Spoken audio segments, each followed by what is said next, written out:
Vede, como uma abelha trabalhando para sua colmeia, que vê mogras em abundância e sente espalhado no ar seu delicado perfume. Não pensa que já está cheia de mel. Não lhe dá cuidado o cair da noite ou da chuva. É preciso que sacie seu instinto sobre essas flores deliciosas e beba seu néctar. Assim, esses mensageiros, um após o outro, ao ouvirem as prédicas de Buda, esqueceram o objeto de sua viagem e, olvidando tudo o mais, se misturaram com o auditório do mestre. Então, o rei enviou o Dai, o mais alto personagem da corte e o mais fiel, que havia sido o companheiro de brinquedos de Siddhartha. Em dias mais felizes, este, atravessando o jardim, tapou os ouvidos com algodão, escapando assim ao sublime perigo daquele lugar, e repetiu a mensagem do rei e da princesa.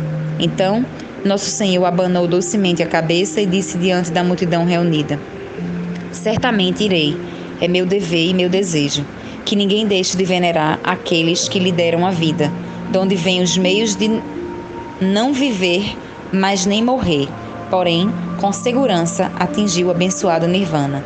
Se observar a lei, livrando-se os erros do passado, sem cometer novos e alcançando o amor perfeito e a caridade que inspira o amor, dize ao rei e à princesa que me põe imediatamente a caminho para ir encontrá-los. A esta notícia, os povos da branca Kapilavastu e dos campos preparavam-se para receber seu príncipe. Na porta do sul, levantou-se um magnífico pavilhão, com pilares engrinaldados de flores e tapeçarias de seda vermelha e verdes bordadas a ouro. Os caminhos foram atapetados com ramos odorosos de mim e de mangueira, e muçuques repletos derramaram essências de sândalo e jasmim na poeira. Flutuavam bandeiras, e no dia da chegada, uma ordem foi dada para que grande número de elefantes, com roldá de prata e dentes dourados, se alinhassem em frente ao val, onde se colocariam os tambores para anunciar a chegada de Siddhartha. Então, os senhores saíram ao seu encontro para saudá-lo, devendo nessa ocasião as bailarinas lançar-lhe flores, dançando e cantando de modo que seu corcel se afundasse até as curvas nas rosas de balsaminas. Os caminhos deviam estar belos e perfumados, e a cidade devia vibrar ao som da música e alegria ruidosa. Tal foi a ordem dada, e cada um ouvia atentamente para escutar primeiro o som do tambor, que devia anunciar sua chegada. Porém, Yasodhara, desejosa de preceder os demais, foi em sua liteira, até os muros da cidade, onde foi erguido o majestoso pavilhão. Ao redor se estendia um magnífico jardim, chamado Nigroda, sombreado por tamareiras de verdes penachos, recentemente tratadas de aspecto risonho, com suas ruas tortuosas e seus cachos de frutas e flores, estendia-se pela porta do sul, guarnecido de um lado por árvores floridas e, do outro, pelas choças de subúrbio, onde viviam, fora das portas da cidade, as pessoas de baixa casta, povo pobre e paciente, cujo contato seria uma grave mancha para Kshatriya e o sacerdote de Brahma.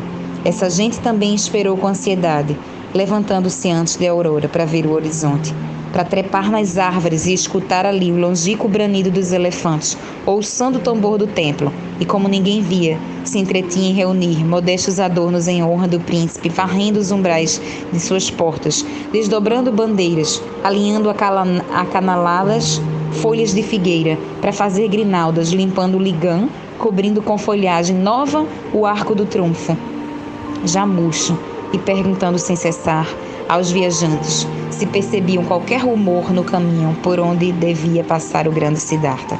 A princesa observava tudo isso com seus formosos e lânguidos olhos, e com eles explorava também o caminho do sul, como eles aguçava os ouvidos para ouvir se os transeuntes davam notícias sobre a rota. Sucedeu que ela viu um homem que se aproximava a passos lentos, com a cabeça raspada, vestido de amarelo e trazendo em torno da cintura o manto dos ermitãos.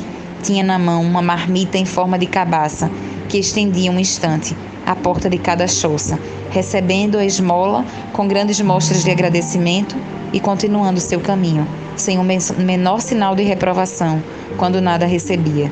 Seguiam-no 2 homens, também vestidos com as vestes amarelas, porém, o que trazia A marmita parecia tão majestoso, tão respeitável, espalhando a seus passos numa impressão tão imponente e seduzia todo mundo num grau tão elevado, com seus doces olhos de santo, que ao estender-lhes as esmolas, os doadores o olhavam com respeito e alguns se prosternavam em adoração. Outros ainda iam buscar novos donativos, lamentando ser pobres. Assim, pouco a pouco, as crianças, os homens e as mulheres caminhavam sobre seus passos cochichando. Quem é? Quem é? Quando um riche teve esse aspecto. Mas quando chegou, com seus passos lentos, perto do pavilhão, levantou-se de repente a porta de seda. E Yasodhara, sem véu, cruzou seu caminho gritando: Siddhartha! Senhor! Com os olhos brilhantes e as mãos juntas, caiu soluçando a seus pés. E permaneceu assim. Mais tarde, quando a aflita princesa ingressou no nobre caminho e alguém suplicou a Buda que lhe dissesse por que, havendo feito voto de renunciar a toda paixão humana e ao contato, suave como uma flor e conquistador das mãos de uma mulher, havia suportado aquele abraço. O mestre respondeu: o maior como o menor está sujeito ao amor, ainda que o primeiro se eleve a maiores alturas. Toma cuidado a fim de que nenhuma alma libertada dos laços fira as almas ainda ligadas com a ostentação de sua liberdade. Sois tanto mais livres quando vossa liberdade foi adquirida pela paciência e os suaves processos da sabedoria. 3 períodos de grandes provas aos Bodhisattvas. Bodhisattvas são aqueles que alcançaram a sabedoria suprema e que, entretanto, consentem, para o bem da humanidade, em continuar sendo criaturas, então destinadas a tornarem-se Buda numa existência futura. Que serão os guias e os salvadores do mundo. Obscuro, a libertação. O primeiro é a firme resolução, o segundo da tentativa e o terceiro da nominação. Vede, vivi na era da resolução. Desejando bem, buscando a sabedoria, porém meus olhos estavam fechados. Contai os grãos neste campo de figueiras, e este é o número de anos que faz, desde que fui rã, um mercador da costa meridional, situado em frente à Lanka, onde se ocultam as pérolas. Naqueles tempos remotos, Yasodhara vivia comigo, em nossa cidade, perto das praias do mar. Era encantadora como hoje, e chamava-se Lakshmi. Lembro-me que parti para uma viagem, para ganhar a vida, porque nossa casa era pobre e humilde.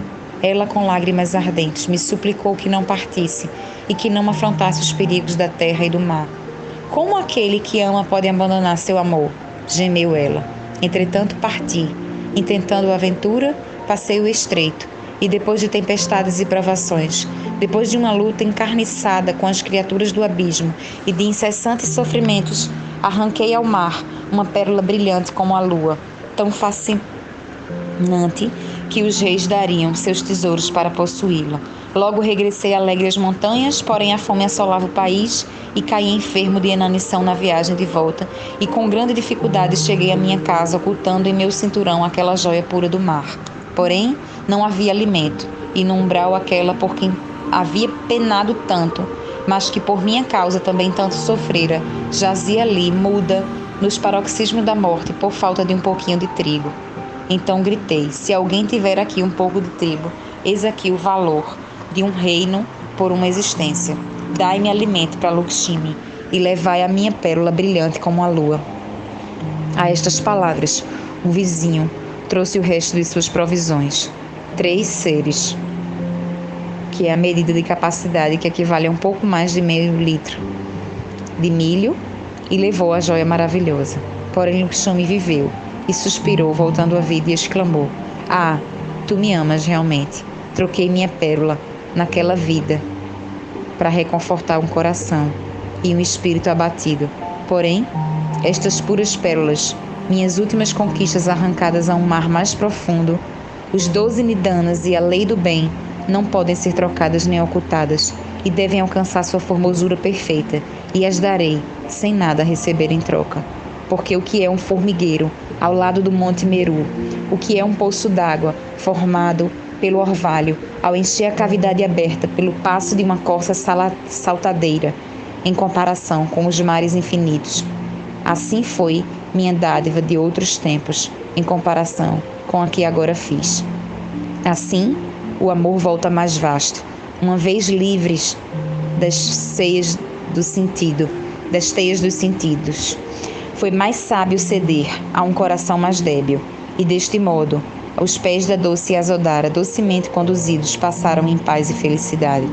Porém, quando soube o rei que Siddhartha havia chegado com a cabeça raspada, coberto com um lúgubre traje de mendigos, com uma marmita para recolher os restos das gentes de baixa classe, um pesar rancoroso expulsou o amor de seu coração.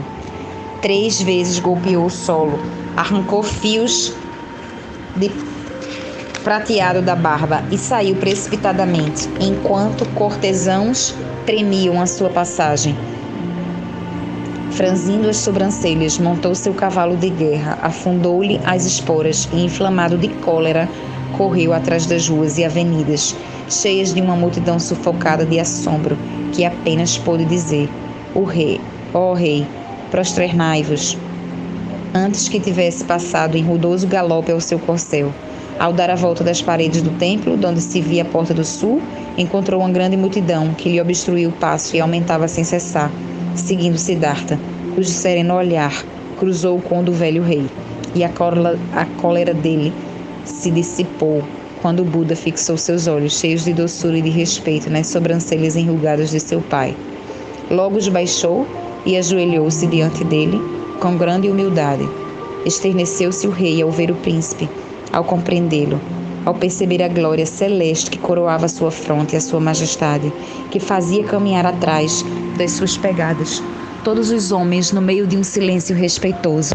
Entretanto, o rei disse: será possível que o grande Siddhartha volte furtivamente a seu reino, vestido com farrapos, com cabelos cortados e sandálias, mendigando seu alimento às gentes de baixa casta, ele cuja vida era de um deus? Meu filho, herdeiro deste grande império e herdeiro de reis, que com só um gesto tua mão podias fazer trazer-te por servidores tudo o que a terra produz.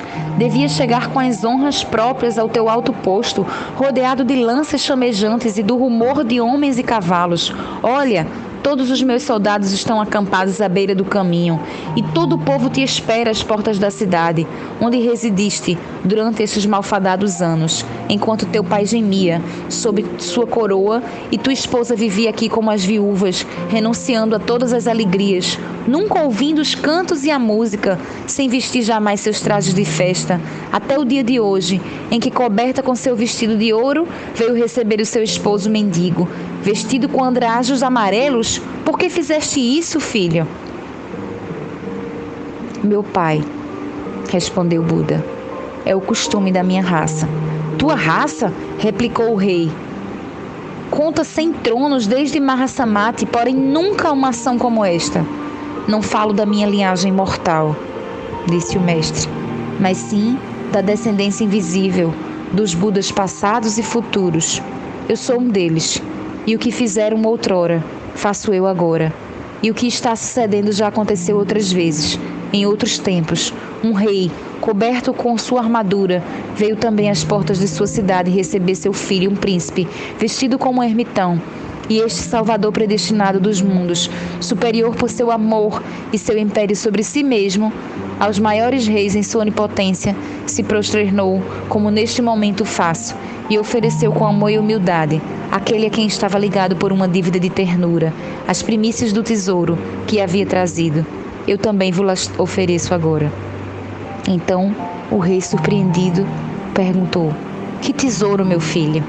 E o mestre tomou suavemente a mão real e continuou seu caminho através das ruas e do povo respeitoso, tendo de um lado o rei e do outro a princesa.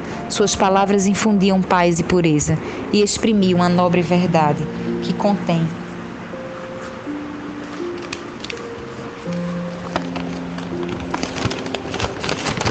toda a sabedoria, como as praias contêm os oceanos. Ensinou as 4 verdades e as 8 regras, com o auxílio das quais cada um monarca ou escravo, pode, se quiser, seguir o caminho perfeito que contém 4 estágios e 8 preceitos, que proporcionam aos que vivem, poderosos ou miseráveis, sábios ou ignorantes, os meios para escapar, cedo ou tarde, aos ciclos da existência e alcançar o nirvana bendito.